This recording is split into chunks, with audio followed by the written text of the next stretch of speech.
नमस्ते। आज हम बात करने वाले हैं भारत के एआई सपने के बारे में। लेकिन रुकिए, ये कहानी सिर्फ कोड और एल्गोरिदम की नहीं है। नहीं, ये कहानी है एक किसान की, एक मशीन की और उस जमीन की जो इन दोनों को एक साथ जोड़ती है। तो चलिए कहानी की शुरुआत करते हैं महाराष्ट्र के एक छोटे से गांव से। जरा सोचिए, एक किसान है, उसके हाथ में एक पुराना क्रैक्ड स्क्रीन वाला फोन है और वो एक ऐप खोलता है। ये कोई मामूली ऐप नहीं है, ये एआई है।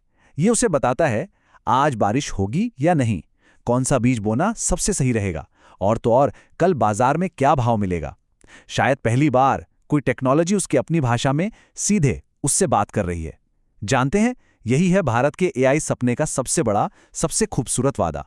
और ये जो तस्वीर है ना, ये इस पूरी कहानी का निचोड़ है, इसका सार है। एक तरफ देखिए भारत की सदियों पुरानी विरासत और दूसरी तरफ उसकी आज की मॉडर्न महत्वाकांक्षाएं। अब जो भी टेक्नोलॉजी आएगी उसे इन दोनों के बीच एक पुल बनाना होगा, एक बैलेंस साधना होगा। यही असली चुनौती है। तो ठीक है, भारत का एआई सपना। चलिए इसमें थोड़ा और गहरे उतरते हैं, क्योंकि देखिए ये एक ऐसा सपना है ना जिसमें एक तरफ तो बेशुमार मौके हैं, जबरदस्त संभावनाएं हैं, पर दूसरी तरफ कुछ गहरे छुपे हुए खतरे भी हैं। और इस सपने को हकीकत में बदलने के लिए सरकार बहुत बड़े लेवल पर काम कर रही है, जैसे कि भारत विस्तार, जो किसानों का एआई सलाहकार बनेगा, या फिर मिशन भाषिनी, जिसका मकसद है 140 करोड़ लोगों के बीच भाषा की हर दीवार को घिरा देना। और इन सब की नींव क्या है? आधार, यूपीआई, डिजी लॉकर, हमारा डिजिटल पब्लिक इंफ्रास्ट्रक्चर। तो ये सिर्फ कुछ ऐप्स नहीं है, समझ रहे हैं? ये एक पूरे देश को टेक्नोलॉजी से बदलने की एक बहुत बड़ी राष्ट्रीय कोशिश है।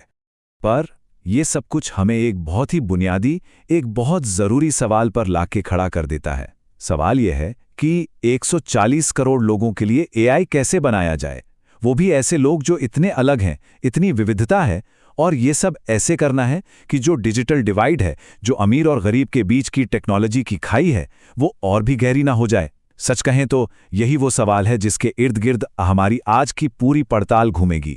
तो फिर इस इतनी बड़ी चुनौती से निपटा कैसे जाए? देखिए, जो वेस्टर्न एथिकल फ्रेमवर्क्स हैं वो शायद यहाँ भारत में पूरी तरह फिट ना बैठें। तो हो सकता है कि जवाब हमें कहीं बाहर नहीं बल्कि अपनी ही सांस्कृतिक जड़ों में खोजना पड़े। और यहीं से एक बिल्कुल नया आइडिया सामने आता है कि हमें एक नए नैतिक कंपास की, एक नए दिशा सूचक की जरूरत है, और उसे हम कह सकते हैं डिजिटल धर्म। अब सवाल उठता है, ये डिजिटल धर्म आखिर है क्या? इसे ऐसे समझिए, ये टेक्नोलॉजी के लिए एक एथिकल और फिलॉसफिकल कंपास है। ये एआई को सिर्फ एक टूल, एक औजार की तरह नहीं देखता। नहीं, ये उसे एक ऐसी ताकत के रूप में देखता है जिसे सही काम और सेवा के रास्ते पर चलना बहुत जरूरी है, अनिवार्य है। अच्छा, तो ये काम कैसे करता है? इसके 5 बहुत सरल लेकिन गहरे सिद्धांत हैं। चलिए एक एक करके देखते हैं। पहला है सत्य। इसका मतलब है ट्रूथ, एक्यूरेसी, कि डेटा सच्चा और पारदर्शी हो। फिर आता है अहिंसा, यानी डू नो हार्म, किसी को भी कोई नुकसान ना पहुंचे। तीसरा है सेवा, मतलब टेक्नोलॉजी सबकी भलाई के लिए हो, for the benefit of all. चौथा है न्याय, यानी फेयरनेस, सबको बराबरी का मौका मिले। और आखिर में 5वां संतोष, जो सस्टेनेबिलिटी और लॉन्ग टर्म जिम्मेदारी की बात करता है। यही 5 सिद्धांत, यही 5 कसौटियां होंगी जिन पर हम भारत के एआई को परखेंगे। ओके, तो सिद्धांत तो सुनने में बहुत अच्छे लग रहे हैं ना, पर सवाल ये है कि क्या ये असल दुनिया में काम करते हैं? तो चलिए इस फ्रेमवर्क को टेस्ट करते हैं। पहली केस स्टडी है भारत का महत्वाकांक्षी भाषा एआई मिशन भाषिणी। देखते हैं कि जब मशीन हमारी बोली सीखती है तो असल में होता क्या है। और चुनौती कितनी बड़ी है ये समझने के लिए बस ये एक नंबर देखिए, 19,500 से भी ज्यादा। इतनी भाषाएं और बोलियां हैं भारत में। ये एक पूरा भाषाई महासागर है और एआई को इसी महासागर में तैरना सीखना है।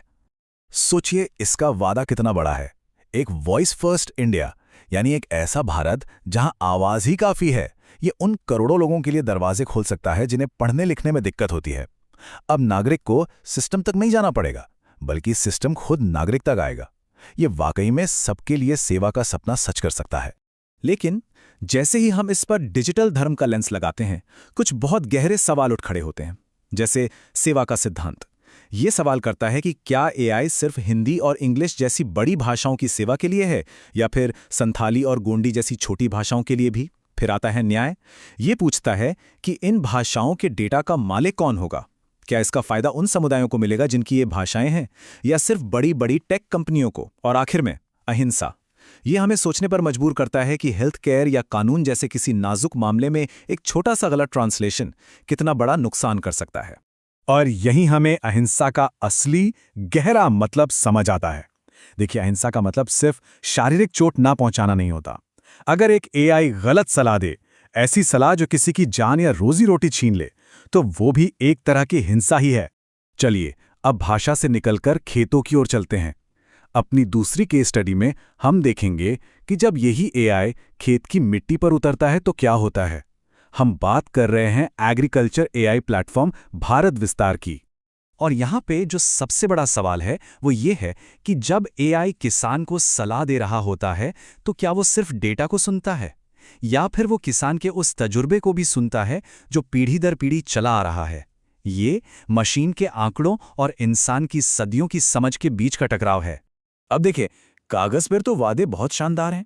किसानों की पैदावार बढ़ जाएगी, फसलें कीड़ों और मौसम की मार से बचेंगी, यहाँ तक कि आमदनी दोगुनी होने की भी बात है। और ये सारी सलाह किसान को उसकी अपनी भाषा में मिलेगी। पर फिर से जब हम डिजिटल धर्म का चश्मा पहन के देखते हैं तो तस्वीर बदल जाती है। सत्य का सिद्धांत सवाल उठाता है, जिस डेटा पर एआई को ट्रेन किया गया है वो डेटा कहाँ से आया? क्या सिर्फ बड़े बड़े कमर्शियल फार्म से, या उन छोटे किसानों से भी जिनकी भारत में सबसे ज्यादा संख्या है? न्याय का सिद्धांत पूछता है, क्या ऐसा होगा कि छोटे किसानों को तो बस एक बेसिक एसएमएस अलर्ट मिले और बड़े फार्म्स को सैटेलाइट से चलने वाली प्रीमियम एआई सर्विस? और सेवा का सिद्धांत ये जानने की कोशिश करता है कि ये एआई असल में है क्या। क्या वो किसान का एक सच्चा साथी है जो उसका बोझ हल्का करे, या फिर एक बॉस है जो बस उसका डेटा निकालने आया है? तो ये सारी बातें, भाषा और खेत की ये दोनों कहानियां हमें एक आखिरी और शायद सबसे जरूरी सवाल तक ले आती हैं। सवाल ये कि किसान, मशीन और धरती, इन तीनों के इस नए रिश्ते का भविष्य आखिर होगा क्या? इसी बारे में एक बहुत ही खूबसूरत बात कही गई है कि टेक्नोलॉजी को अपना सह किसान समझिए, पार्टनर समझिए, लेकिन मुख्य किसान कभी नहीं। क्योंकि मुख्य किसान तो हमेशा वही इंसान रहेगा जो जमीन को छूकर बता दे कि उसमें कितनी नमी है। ये जो एहसास है, ये जो समझ है, वो कोई मशीन कभी नहीं सीख सकती। तो आखिर में सवाल ये नहीं है कि एआई भारत के खेतों में आएगा या नहीं, वो तो आएगा ही। असली सवाल ये है कि जब वो आएगा तो हम एक देश के तौर पर क्या बनेंगे? क्या हम एक ऐसा देश बनेंगे जहां हर किसान के पास एक सलाहकार होगा जो मशीन का इस्तेमाल करता है, या फिर हम एक ऐसा देश बनेंगे जहां हर किसान की जगह एक मशीन होगी? ये चुनाव सिर्फ टेक्नोलॉजी का नहीं है, ये हमारे भविष्य की आत्मा का चुनाव है। और यही वो सबसे बड़ा सवाल है।